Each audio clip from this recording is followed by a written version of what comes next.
Welcome to Warn. Today's top news headlines are: a very minor glitch in the motor is likely to have caused problems in the test firing of an Agni-II missile off the coast of Odisha, as the missile could not meet all the desired parameters in the firing done on May 4 last month.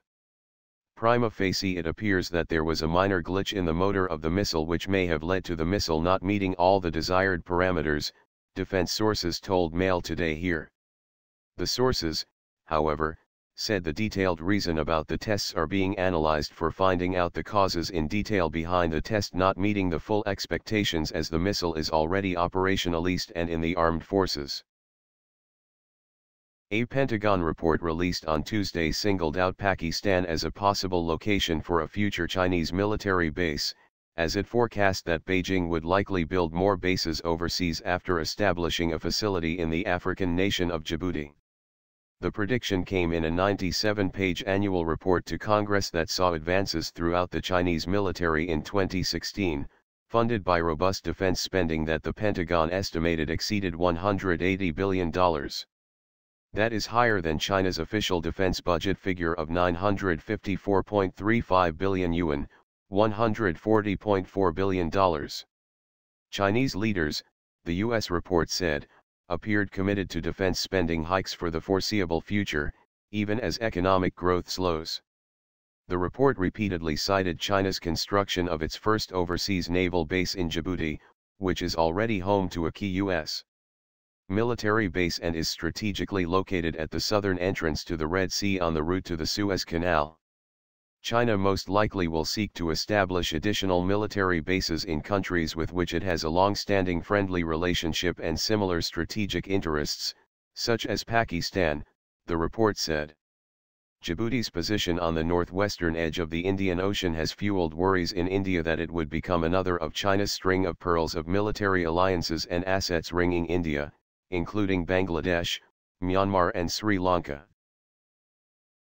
The Chinese Navy is developing submersible arsenal ships that can fire missiles at the surface, or dip below the waves to attack from underwater. According to Chinese media, naval experts have been looking into two types of partially submerged warships, both of which would displace about 20,000 tons, Popular Science reports. This type of design could make the massive, missile-carrying warships stealthier by masking their radar signatures as they submerge, or it could allow for high-speed operations up at the surface. According to the Popular Science blog Eastern Arsenal, researchers in China have been testing models of the technology since 2011, and rumors claim a full-scale proof of concept from the Bohai Shipbuilding Heavy Industrial Corporation will be ready around 2020. Chinese media claim studies on submersible arsenal ships are underway, including a version with high-speed capabilities, and a ship with two conning towers that operates almost fully submerged. The first type of arsenal ship would remain mostly underwater for stealth operations. But, to switch into high-speed mode, which would sacrifice stealth, it would use the flat hull bottom to hydroplane at high speeds to cut across waves, PopSci explains.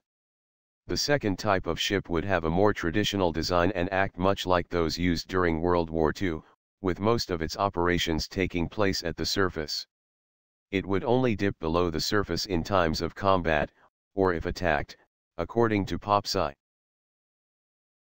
Navy Chief Admiral Sunil Lanba will visit Israel next week, close on the heels of Israel signing two major defense contracts with India and Prime Minister Narendra Modi's planned trip to the country. The Navy Chief's visit comes ahead of Modi's proposed visit to Israel in July, a first by an Indian Prime Minister. Lanba, also the chairman of Chiefs of Staff Committee, will visit Israel from June 11 to 15, during which he would be reviewing progress on ongoing projects and initiatives with Israel, besides holding meetings with Israel's Chief of Staff Gadi Eisenkot and the head of Israeli Navy. He is also likely to meet Defense Minister Avigdor Lieberman.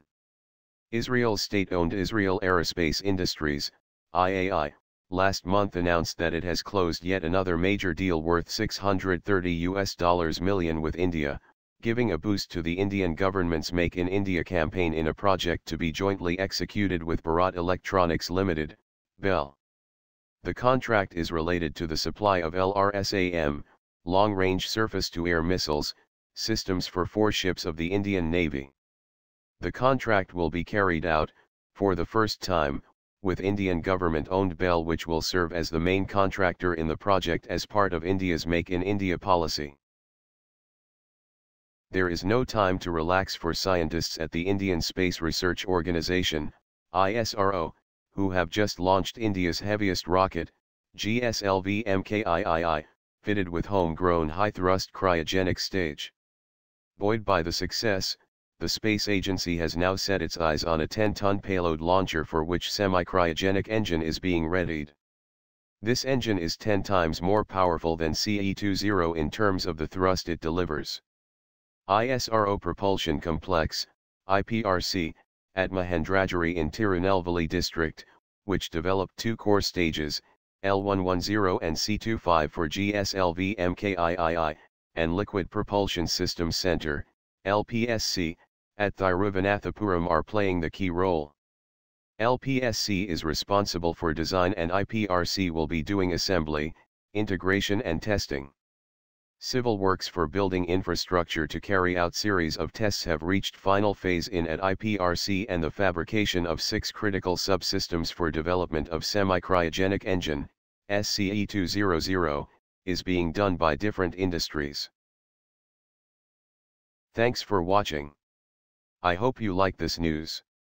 Please share your views in comment box. Please like and share this video. Press subscribe button and bell for auto update to you regarding my channel World Action and Reaction News. Warn.